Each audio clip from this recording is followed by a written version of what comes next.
Hazreti Ali radhiyallohu anhu Hristiyan adamdын үйүндө конок болуп калды. Христиан дасторконго жүзүм алып келди. Hazreti Ali radhiyallohu anhu жүзүмдөн жеп олтурду.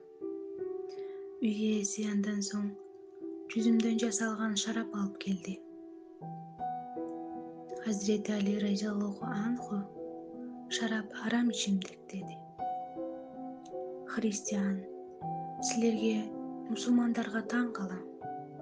Жүзүмдү адал дейсиңер да, шарапты арам дейсиңер. Шарап жүзүмдөн жасалат эмеспи? Деди.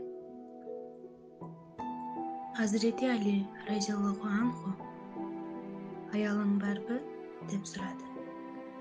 Христиан, ооба, бар, деп жооп кайтарды. Кызың барбы? Бар. Эми ойлончу, үйүңдө аял затынан экөө бар экен. Бирөө кызың, бирөө аялың. Бирок көрүп тургандай, Алла Таала энесин сага адал кылып, кызың арам кылып койду.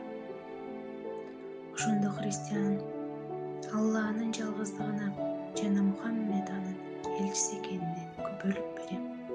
Сен болсо анын халифасысың, деп Hazreti Ali радhiyallohu anхунун алдында мусулман динин кабыл алды.